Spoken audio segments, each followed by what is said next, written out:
अगर उनका ऑडियो ठीक हो गया तो प्रत्युष जी वो कह रहे हैं कि 6 महीने का जवाब कौन देगा? नहीं, मतलब गलत थी ना ये गिरफ्तारी, वो ये कह रहे हैं संजीव जी। कौन सा 6 महीना? हाँ, कौन सा 6 महीना? जितने दिन वो जितने महीने अंदर रहे वो जेल। आपके व्यूअर्स को पहले ये आने वाले 6 महीने आपके व्यूअर्स को पहले मैं ये बताना चाहूंगा कि लीगल सिस्टम भारत का कैसे चलता है। हाँ।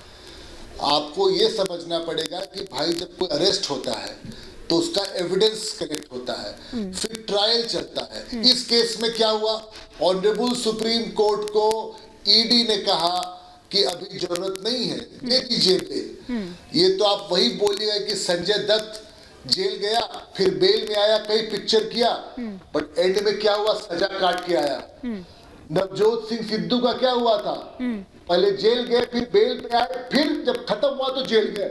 अरे ये तो प्रक्रिया है, ये ऐसे हिंदुस्तान का लीगल सिस्टम चलता है। जो इतनी चोरी की है इन लोगों ने, जितने एविडेंस कलेक्ट करने थे वो कलेक्ट हो गए, अब बाकी लोग से कोरोबरेट होंगे, फिर ट्रायल में जाएंगे। मुझे बताइए कहीं भी मेरिट ऑफ द केस में सुप्रीम कोर्ट ने एक वर्ड बोला? क्या बोला? ईडी को बोला कि आप बेल ग्रांट कर दीजिए, बेल ग्रांट हो गई। ईडी को अब क्या बोला कि लोअर कोर्ट पे जाइए, आप देखिए बेल कैसे मिलेगा आपको, उसकी जो सारे जो निटी ग्रिटीज हैं वो वहां पे देखे जाएंगे। ये कौन सा बोल रहे 6 महीने का क्या हो गया, आप तो ऐसे बिहेव करते आप रिहा हो गए हो। अरे भाई आप बिल्कुल चोरी में थे, आप जेल गए हो, जेल बेल फिर जेल, ये तो तरीका होता है, लीगल सिस्टम चलता है। आप अगर इनोसेंट होगे ट्रायल के बाद तो आप बच जाओगे, वरना जेल जाओगे। ये कौन सी कहानी सुना रहे हो कि 6 महीने का क्या होगा, आज भारत को बहुत बड़ी जीत है, और ये सब क्या बकवास वाली बातें हैं। अरे आप चोर थे, आपको बेल नहीं मिली, आपका एविडेंस था, ये तो लीगल प्रोसीजर है।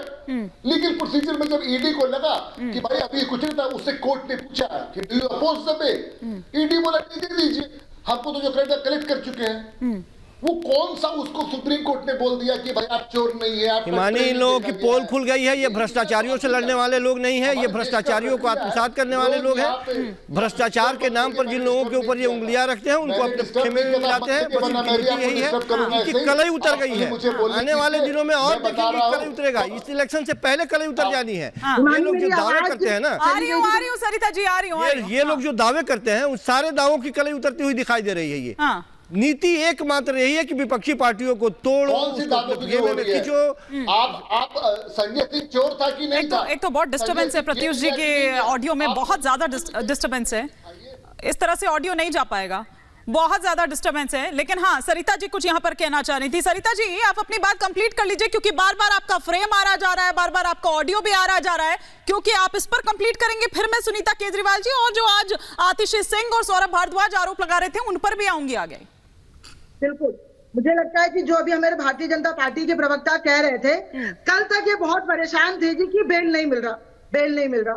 आज तो सुप्रीम कोर्ट ने मनी ट्रेल को खारिज करते हुए, नो मनी ट्रेल कहते हुए आज पूरी तरह से ये कह दिया कि संजय सिंह जी बेल पे, संजय सिंह को बेल मिल जाता है। तो ये क्या सच्चाई की लड़ाई है। और हम बार बार ये कह रहे थे पिछले 2 सालों कि ये सिर्फ और सिर्फ बयानबाजी के रूप में एक तथाकथित घोटाले का तथाकथित घोटाला बनाया गया है। और जो ये बात बार बार कर रहे हैं, पहले एक्ट में आपको बता दूं, पहले कानून ये कहता था कि until you are proven guilty you are innocent, पर पीएमएलए एक्ट ये कहता है कि until innocent you are guilty. तो आज सुप्रीम कोर्ट ने ये बात बिल्कुल साबित कर दी है कि ये तो बयानबाजी पिछले इतने दिनों से ईडी ये केस को चला रही थी भारतीय जनता पार्टी के इशारों पर, आज इसकी खत्म होने की शुरुआत हो गई है। आज संजय सिंह जी, हमारा शेर, हमारा भाई, आज जेल से बाहर है। और अब जो ये पूरा तथाकथित भ्रष्टाचार जो है, ये भारतीय जनता पार्टी के खेमे में जाता नजर आ रहा है। शरद चंद्र रेड्डी जिसने 60 करोड़ का भारतीय जनता पार्टी को दिया, मुझे लगता है हिमानी जी आपको सवाल भारतीय जनता पार्टी से पूछना चाहिए कि उनके शीर्ष नेतृत्व पे FIR क्यों ना की जाए जो इलेक्टोरल बॉन्ड के नाम पे तो कर दीजिए ना। कंपनियों से अरे इंतजार किस बात का कर रही हैं सरिता जी? ये प्रेस कॉन्फ्रेंस में क्यों बोलते हो आप लोग? न्यूज चैनल्स में आकर के क्यों बोलते हो? आप भी चले जाओ ना कोर्ट के अंदर ये सब लेकर के। और दूसरी बात मेरी बहन, ये तथाकथित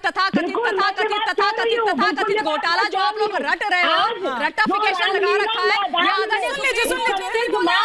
ये आदरणीय सुप्रीम कोर्ट ने नहीं बोला मेरी बहन थोड़ा पानी वानी पी लो, थोड़ा पानी पी लो, परेशानी हो जाएगी। सरिता जी एक एक कर अरे सुन लीजिए आपने सुप्रीम कोर्ट के नाम पर बड़ी बड़ी बातें कर ली, बड़े बड़े दावे कर लिए, तो थोड़ा मेरा भी सुन लो। तथाकथित सुप्रीम कोर्ट ने नहीं बोला, ये आदरणीय सुप्रीम कोर्ट ने नहीं बोला कि जो दिल्ली का शराब घोटाला है वो तथाकथित घोटाला है। ये ज्ञान आप लोग दे रहे हो, ये रट्टाफिकेशन आप लोगों ने लगाया टॉप टू बॉटम। ये केस खत्म नहीं हुआ है, शराब घोटाले का केस खत्म नहीं हुआ है, वो चल रहा है, वो चलता रहेगा। सुनिए आप। और कोर्ट ने ये भी बोल दिया है कि संजय सिंह को यदि बेल मिलती है, इसका मतलब ये नहीं है कि इसके जो किंगपिन है घोटाले के अरविंद केजरीवाल, उनको भी बेल मिल जाएगी, और मनीष सिसोदिया जो शराब मंत्री रहे उनको भी बेल मिल जाएगी। लेकिन किंगपिन है अरविंद केजरीवाल, ये तो ईडी ने कहा है, ये तो ईडी ने कहा है। संजीव जी ठीक सरिता जी संजीव जी, लेकिन किंगपिन है ये तो ईडी ने साफ तौर पर कहा है ना। तो ईडी क्या कह रही है? ईडी वही कह रही है जो भारतीय जनता पार्टी कह रही है। अच्छा। ईडी वही कर रही है जो भारतीय जनता पार्टी कह रही है। अच्छा। ईडी ने एक तरह से सरेंडर कर दिया है। अच्छा। इसीलिए तो सारी विपक्षी पार्टियां कहती है कि हम यदि सत्ता में आए तो आपको स्वतंत्रता देंगे, आपको झुकने नहीं देंगे, आपको इतनी ताकत देंगे कि आप अपनी ताकत से अपना काम करेंगे, आप किसी के साथ बधुआ मजदूर के जैसे काम नहीं करेंगे। ये क्या बना रखा है ईडी की हाल? जहां चाहे जिसके ऊपर चाहे दौड़ा दिया, इस्तेमाल किया, और उसको दांत इतना तीखे बना दिए, उसके दांत की जब चाहे पकड़ लिए और सीधे जेल में डाल दिए। अब सिद्ध करते रहिए, उसको सिद्ध नहीं करना है कि आप भ्रष्टाचारी हैं, आप सिद्ध करते रहिए कि हम भ्रष्टाचारी नहीं है। लीजिए अब लंबी प्रक्रिया में गुजरते रहिए, आप जब निकल के आएंगे तब तक सारा मामला खत्म हो चुका होगा। ये जो भारतीय जनता पार्टी मिलकर के जो षड्यंत्र रच रही है, इससे बाहर देश को निकालना है। और इसी इलेक्शन में 2024 के इलेक्शन में ही लोगों ने ये बात देख लिया। तैयारी कर रही है सुनीता केजरीवाल जी, ये आज क्या मैसेज देने की कोशिश क्या तकलीफ है? किसको तकलीफ है? तो पूछ रही हूँ आपसे क्या स्ट्रैटेजी है आप लोगों की? पढ़ी लिखी महिला जिसके पति को आप जेल में डाल दे, उसको इतना अधिकार नहीं है। भ्रष्टाचार का आरोप है उन पर।